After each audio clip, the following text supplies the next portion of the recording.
তাহলে এই যে বাবা রঘুপতি রামচন্দ্র একাদশী বিজয়া একাদশী করেছিল কেন না? 14 বছর বনবাসে থাকাকালীন রাবণ যখন সীতামাকে চুরি করে নিয়ে গেল, তাহলে এই যে সাগরের সেতু বন্ধন করে যে আমার রঘুপতি রামচন্দ্র যাবে সীতামাকে আনতে, যে রাবণের কাছে গিয়ে যে রামচন্দ্র জয়লাভ করবে, ভগবান হয়ে বাবা নিজে ভয় পাচ্ছে যে সীতামাকে চুরি করে নিজে নিয়ে গেল রাবণ, আমি ফেরাতে পারবো তো?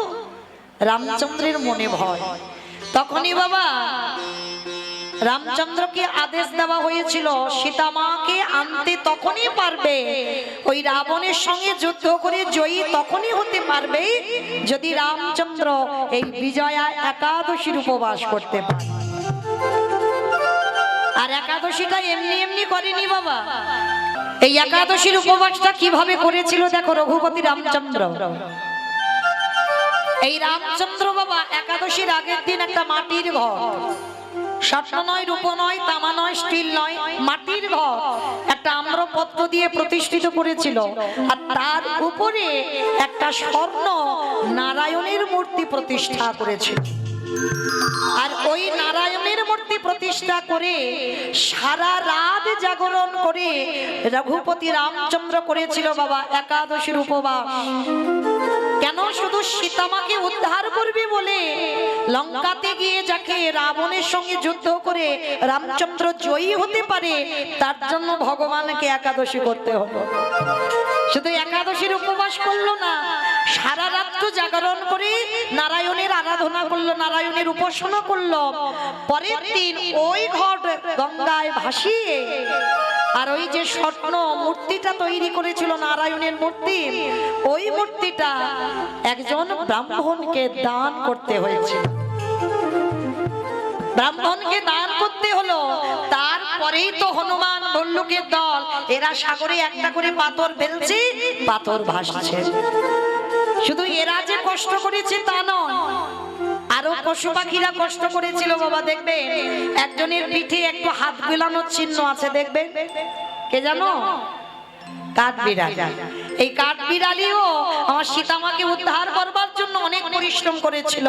একটা ক্ষুদ্র প্রাণ, মানে কাঠবিড়ালি আমরা যারা দেখেছি কতটুকু প্রাণ বলে, তো যখন দেখছে রামচন্দ্র সীতা হারিয়ে খাচ্ছে, তখন বসে বসে কাঠবিড়ালি ভাবলো যে আমাদের ক্ষুদ্র প্রাণ, আমরা কি সীতামাকে উদ্ধারের জন্য কোনো কর্ম করতে পারবো না? তখনই ওই কাঠবিড়ালি কি করছে জানো? একবার করে ওই সাগরে গিয়ে ঝাঁপ দিচ্ছে, আর গায়ে তো পশমগুলো লেগে আছে জল, আর ছুটে এসে ওই বালির উপরে গড়াগড়ি যাচ্ছে। আর বালির উপরে গড়াগড়ি গিয়ে এইবার যেখানে হনুমান আর ভল্লুক একটা করে পাথর ফেলছে, সেইখানে কাঠবিড়ালি গিয়ে একবার করে গায়ে থেকে বালিগুলো ঝেড়ে ঝেড়ে দিচ্ছে। তাতে কি হলো? এই যে পাথরগুলো এই যে এক জায়গায় জয়েন করা হলো, ওর মাঝখানে বালিগুলো ঢুকে এরাও বাবা ভগবানের সেবার কাজে লাগলো। ভালো করে অনুভব করে দেখেন বাবা, আমরা মনুষ্য করে জন্ম নিলাম, আমাদের দুটো হাত দিয়েছে ভজন করবার জন্য, ভগবানের কর্ম করবার জন্য, আমাদের দুটো চরণ দিয়েছে যাতে ভগবানের তীর্থে যেতে পারি, কিন্তু আমরা পেয়েও বাবা হেলায় হারিয়ে দিচ্ছি, ভগবানের কর্ম করতে পারছি না। আর এদের ক্ষুদ্র প্রাণ, এরা ভগবানের জন্য পাগল কর্ম করবার জন্য। আর সেই রামচন্দ্র যখন সীতা হারিয়ে কেঁদেছিল বাবা, তা হঠাৎ আমার শিব আর দুর্গা আকাশপথে উড়ে উড়ে যাচ্ছে। যেতে যেতে জগৎজননী মা দুর্গা আমার বাবা ভোলানাথকে ডেকেছিল, প্রাণনাথ, প্রাণনাথ, এদিকে এসো। তুমি ডাকছো প্রাণনাথ, ভালো করে দেখো কে যেন এই জঙ্গলে কান্নার আওয়াজ, কে যেন বসে বসে কাঁদছে না। পরম বৈষ্ণব বাবা ভোলানাথ হেসে বলছে, পার্বতী, ওটা অন্য কেউ নয়, তুমি যার আরাধনা করো, আমি যার আরাধনা করি, রঘুপতি রামচন্দ্রের ক্রন্দন ধ্বনি। প্রভু কাঁদছে কেন তাহলে? বলে কাঁদছে এই কারণে, রাবণ সীতামাকে চুরি করে নিয়ে গেছে, পাচ্ছে না, তাই স্ত্রীর বিহনে আজকে রঘুপতি রামচন্দ্র হাহাকার করে বেড়াচ্ছে। কারণ বাবা রামচন্দ্র তো তিনি মর্যাদা পুরুষোত্তম, এ তো আর কৃষ্ণ অবতারে নন যে ভগবানের 16,108টা স্ত্রী ছিল, 8 জন পাট রানী। রামচন্দ্র কিন্তু এটা করতে পারবে না। রামচন্দ্র ওই একটাই ঘরণী ছিল, আমার সীতামা। সীতামাকে যখন চুরি করে নিয়ে গেল বাবা, যখন যজ্ঞ করেছিল, পাশে তো সহধর্মিনী রাখতে হয়, তবে যজ্ঞ পূর্ণ হয়।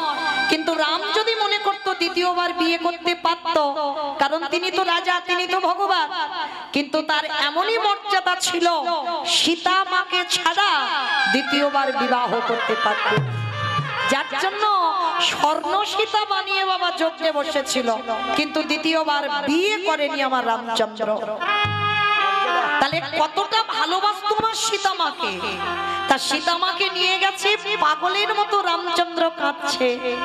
আর এই সুযোগে জগৎজননী মা দুর্গা মনে মনে ভাবছে, প্রভু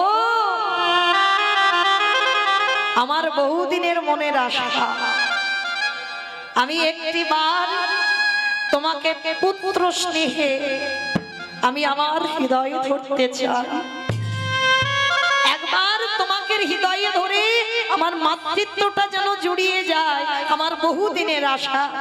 তা বাবা ভোলানাথকে বলছে, মা পার্বতী প্রাণনাথ, এই মুহূর্তে আমি একটা ছলনা করব। কি ছলনা? বলে আমি একটা মায়া সীতা তৈরি হব, মানে জগৎজননী মহামায়া সীতার রূপ ধারণ করবে, আর সীতার রূপ ধারণ করে আমার রামচন্দ্রের সামনে গিয়ে দাঁড়াবে। পরম বৈষ্ণব বাবা ভোলানাথ বলছে, পার্বতী তোমার কি মাথা খারাপ? তুমি জানো না ও কি আর আমরা কে? আর তুমি কার সঙ্গে চালাকি করতে যাচ্ছ? মানুষ মানুষকে ঠকায়, মানুষ মানুষের সঙ্গে চালাকি করে, কিন্তু ভগবানের সঙ্গে চালাকি নয়। আচ্ছা বাবা, এই যে আপনারা আমরা তো ভগবানের আরাধনা করি, কিন্তু ভগবান কার আরাধনা করে পারবেন বলতে? সে আবার যেমন তেমন ভক্ত নয় বাবা, আমাদের মতো ভক্ত হলে হবে নাকি? আমাদের মানে আপনাদের কাউকে বলছি না, আমি আমার সম্প্রদায়। সে ভক্তটা কে জানো? আজকে যার পুজো উপলক্ষে কত মায়েরা বাবার মাথায় জল দিচ্ছ। আমরা করি কৃষ্ণ উপাসনা, আর কৃষ্ণ করে পরম বৈষ্ণব বাবা ভোলানাথের উপাসনা। নিতাই গৌর প্রেমানন্দে হরি বল, হরি বল। একটা কথা মনে রাখতে হবে বাবা, এই যে আজকের অনেক মায়েরা ব্রত পালন করেছেন, আচ্ছা মা একটা কথা বলো তো, কেন ব্রত পালন করেছেন আজকে? কিসের জন্য? স্বামীর অমঙ্গলের জন্য। স্বামীর অমঙ্গলের জন্য নাকি? স্বামীর মঙ্গলের জন্য। আচ্ছা এদিকে আমার কোন দাদা ভাই কি ব্রত করেছেন? একবার হাতটা তোলেন দেখি। যেমন আমাদের উপবাস কালকে, আমাদের বৈষ্ণব মতে আমাদের কালকে করবেন। আচ্ছা কতজন করবেন একবার হাতটা তোলেন তো দেখি। বেশ, তাহলে এইবার একটু আমি বলি, তাহলে আমার মায়েরা অনেকে বলে বাবা, দেখবেন অল্প বয়সের মেয়েরা ব্রত পালন করে কেন? বলি আমরা যারা এসটি মানুষ তারা করি স্বামীর মঙ্গলের জন্য, আর যাদের বিয়ে থা হয়নি তারা কিসের জন্য করছে? ভালো স্বামী পাবে ওই জন্য। তাহলে এইবার আমার এই যে বাবা ঠাকুর দাদা ভাইরা যারা উপবাস করব আমরা কালকে, তাহলে আমরা আমার দাদা ভাইরা কিসের জন্য করবে? বউয়ের মঙ্গলের জন্য। বউয়ের মঙ্গলের জন্য। হরি বল। সব ভুল কথা। স্বামীর মঙ্গল তো করেছিল বাবা সেই দক্ষ রাজার 27টা মেয়ে, চাঁদের 27টা স্ত্রী। সেই যে দেবগুরু বৃহস্পতি অভিশাপ দিয়েছিল চাঁদের ক্ষয় রোগ হবে, আর যখনই ক্ষয় রোগ হয়েছে বাবা একেবারে মাংসগুলো গলে পচে নষ্ট হয়ে যাচ্ছে, এক পালা বাকি ছিল। আর যখনই বাবা ওই ভাইয়ের কাছে গিয়েছিল, আপনার আমরা কি বলি বাবা, এই বোনেদের স্বামীদের কি বলা হয়? ভাইরা ভাই বলে তো, আমাদের ওদিকে ভাইরা ভাই বলা হয়। তাহলে চাঁদ আর বাবা ভোলানাথেরা সম্পর্কে তো ভাইরা ভাই হয়। তো যেই না চাঁদের এক পালা বাকি আছে, গিয়ে দাঁড়িয়েছে শিব ঠাকুরের কাছে, আর শিব ঠাকুর দেখা মাত্র চমকে উঠেছে। এ কি চাঁদ, তোমার কি অবস্থা, কি পরিণতি করেছে? বলে কেন? দেবগুরু বৃহস্পতি অভিশাপ দিয়েছে 15 দিনের মধ্যে আমার এই শরীরটা গলে পচে নষ্ট হয়ে যাবে।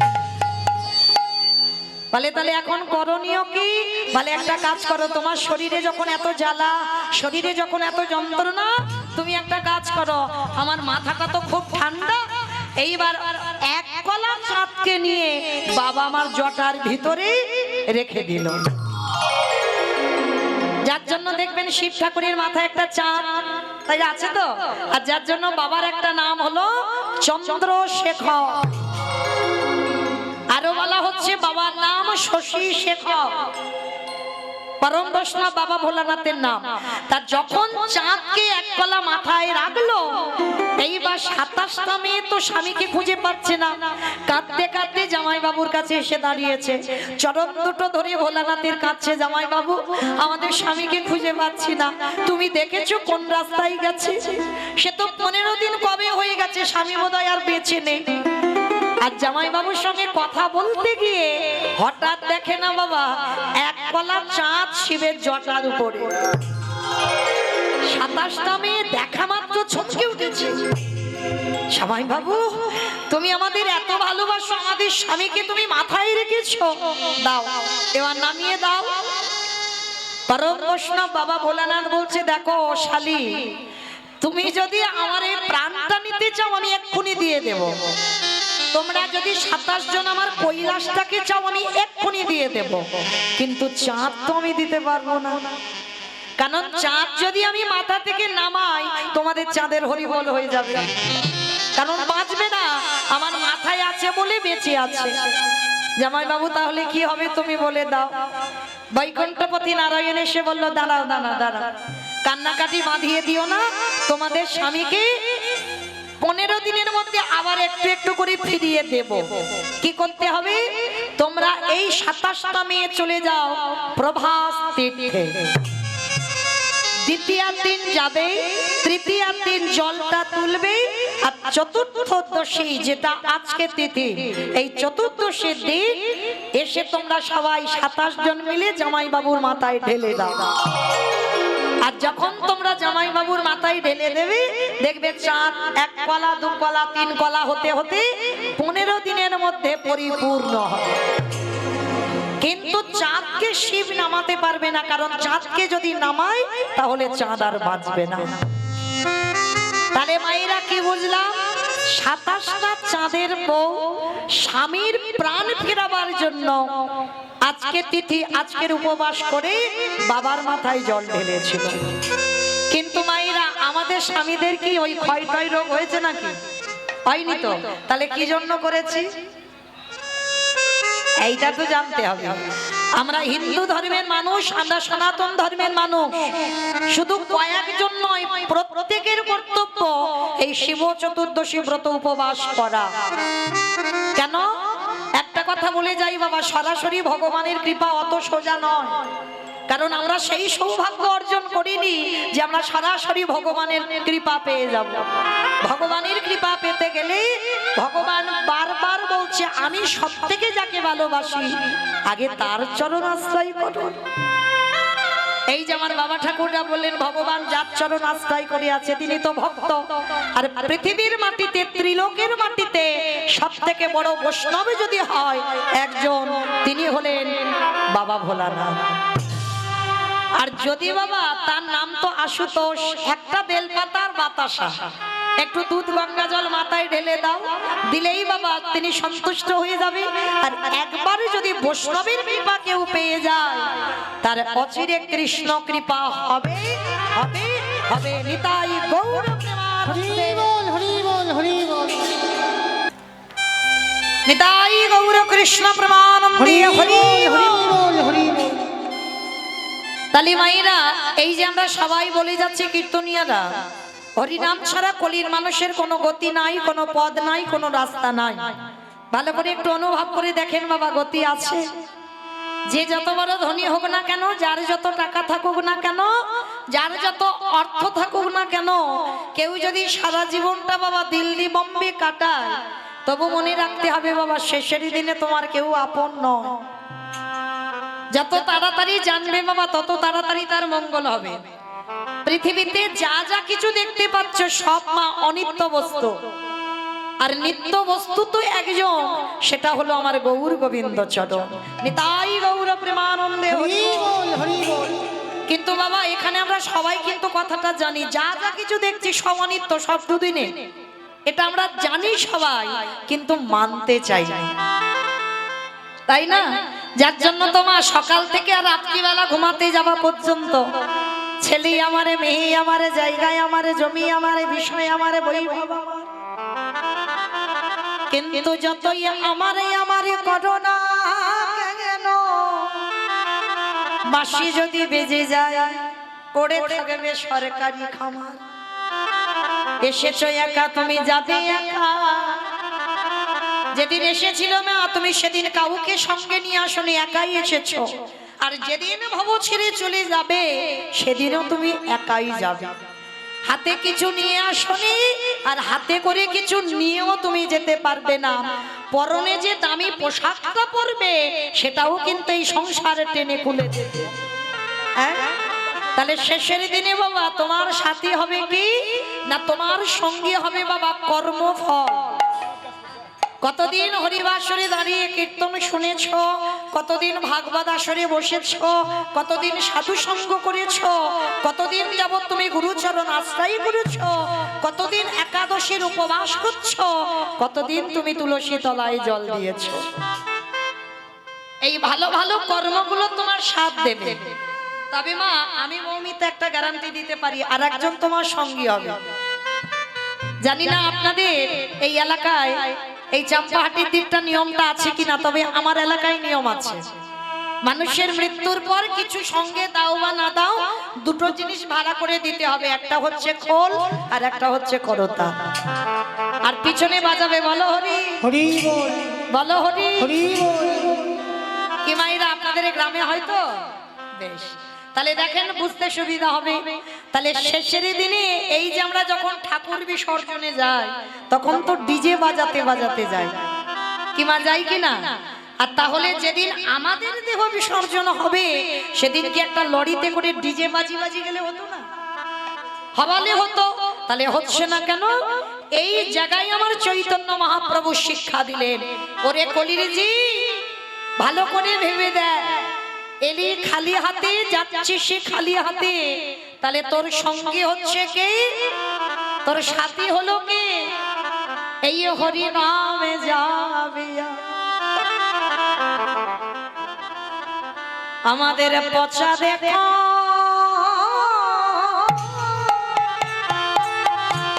দেহ জানা,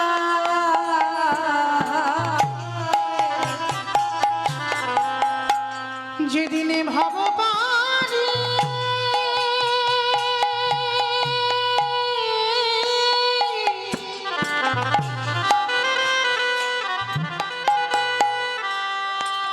যেদিনে ভাব পারি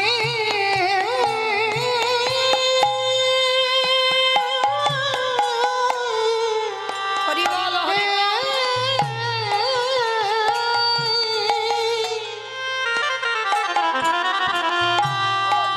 যেদিনে ভাব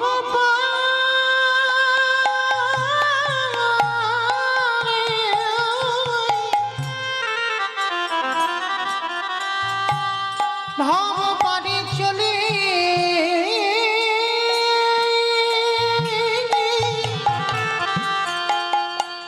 চলে যা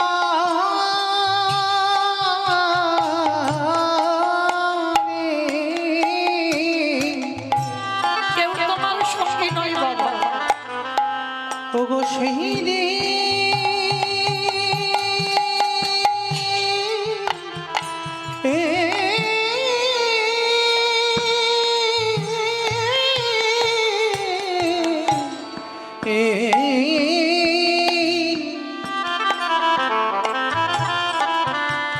সেই দিনে নামে যাবে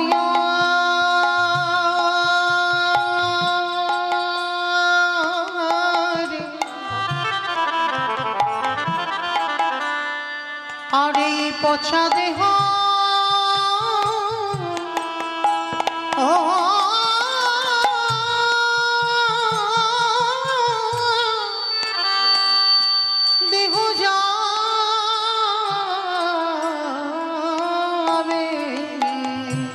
ও ভাই তোমার সেদিন সঙ্গের সাথী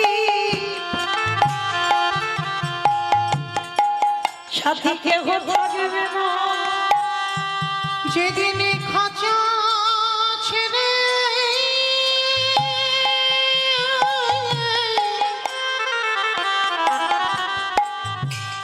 এই প্রাণ পাখি চলে যাবে। ও ভাই যতই বলো আমারে সেদিনই আমার বলতে কিছু রবে না গো। আমাদের কারোর কৃষ্ণ ভজন হলো না আমরা যেমনি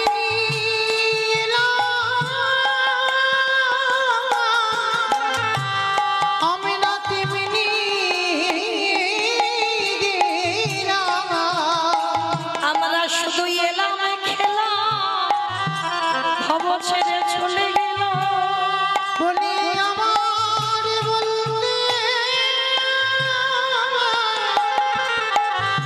কিছু রহিল না গো।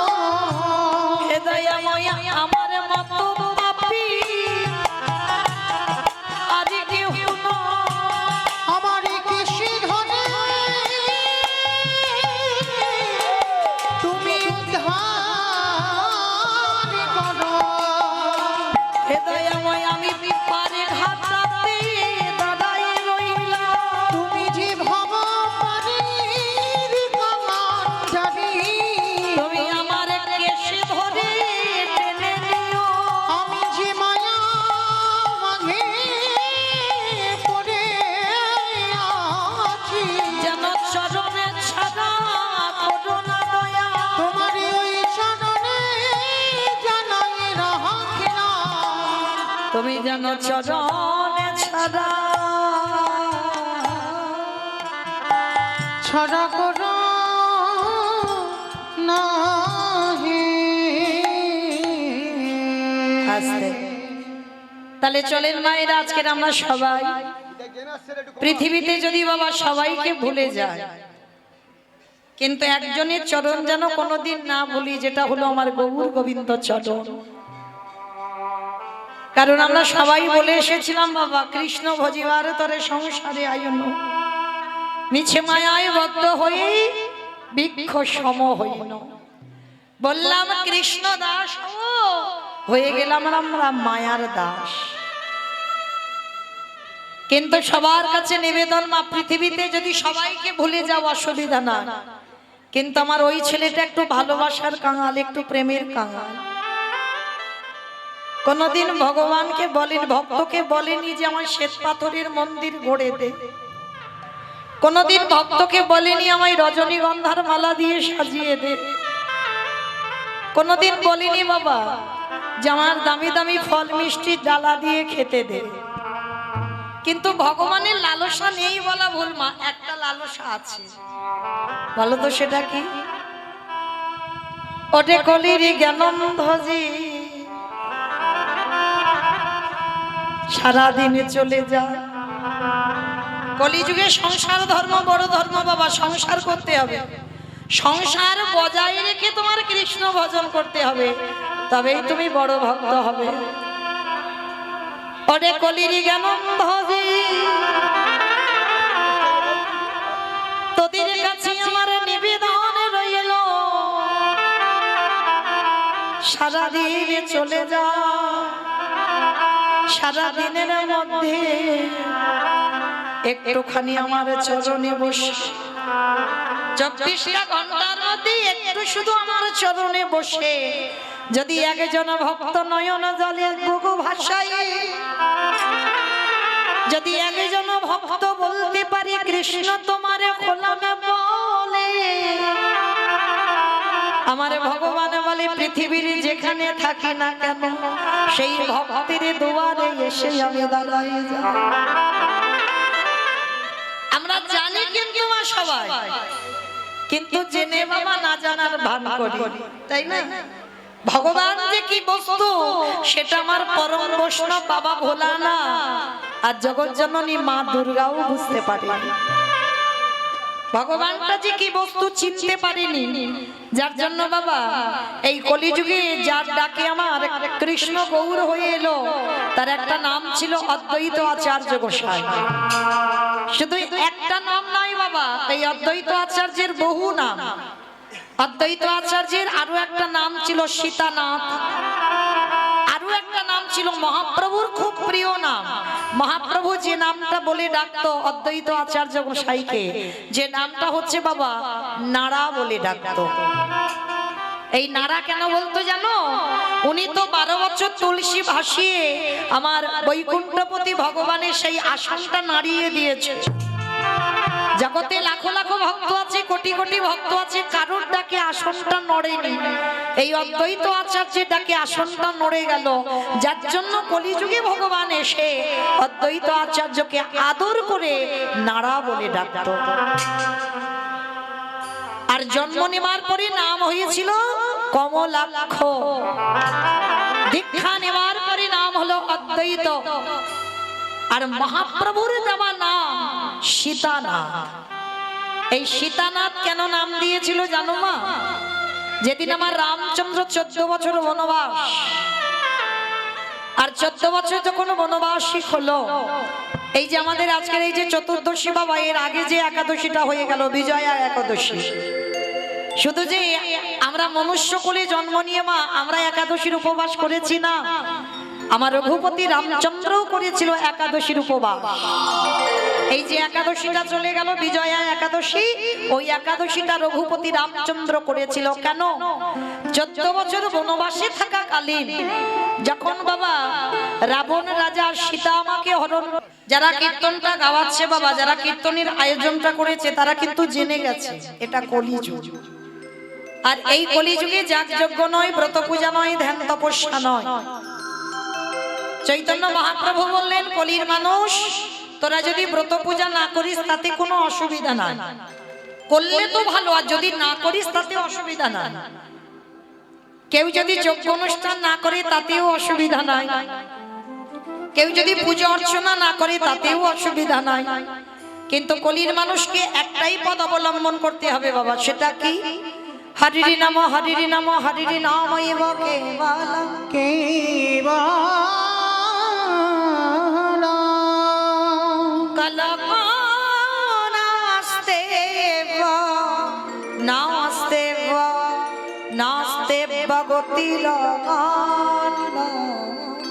গতিরা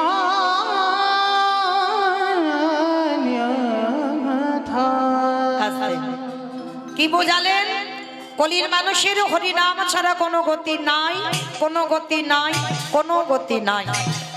একমাত্র ভব পারাপারের সম্বল হলো বাবা এই হরিনাম।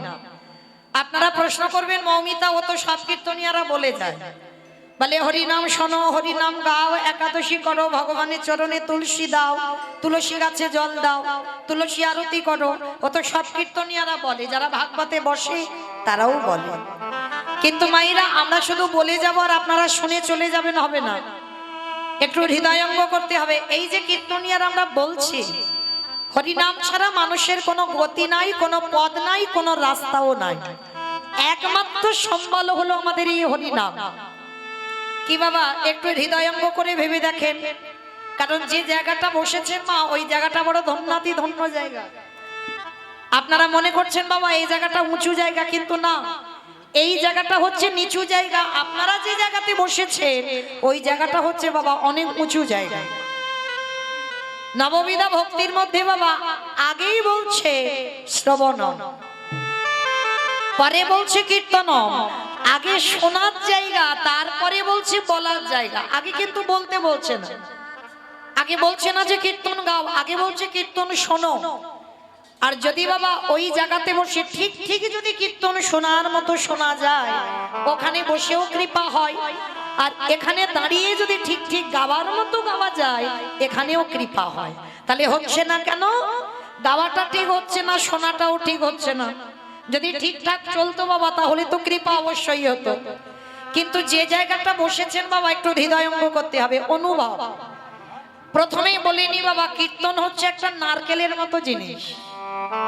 আমাইরা নারকেল দেখেছো? বাইরে একটা খসা আছে, খসাটা ছাড়াবে বাবা, ও বাইরের থেকে আরো শক্ত জিনিস ভিতরে গেলে পাবে, সেইটাকে ভেদ করবি। তারপরে বাবা যদি ওই শ্বাসটাকে ছাড়াতে পারো, তারপরে তুমি নারকেলের স্বাদটা পাবে। তাহলে কীর্তন বিষয়টা হচ্ছে এমন। তো বাবা যারা আজকে শৈব তারা তো করেছেন, তো আমাদের বৈষ্ণব মতে কালকে যারা করবেন তাদের চরণে আমার মতো অধম কীর্তনিয়া কোটি কোটি ধন্যবাদ প্রণাম। কারণ কৃষ্ণ কৃপা পেতে গেলে আমাদের পরম বৈষ্ণবের চরণ আশ্রয় করতে হবে, আর ওই চরণ ভজলেই পেয়ে যাব গোবিন্দ চরণ। তাহলে মায়েরা সোজা কথা একটা বলে দিলাম, শিব চতুর্দশী ব্রত পালন করার একটাই কারণ, কৃষ্ণ প্রেম ভক্তি লাভ করার জন্য। জড় জগতে কোনো স্বামী নয়, কোনো স্ত্রীর মঙ্গল নয়, একটাই জন্য শিব চতুর্দশী ব্রত কর্ম, যাতে আমাদের কৃষ্ণ প্রেম ভক্তি লাভ হয়। আর যারা ব্রত করেছেন ওই একটাই জিনিস চাইবেন বাবার কাছে, যে প্রভু আমি যেন কৃপা করে কৃষ্ণ চরণ আশ্রয় করতে পারি।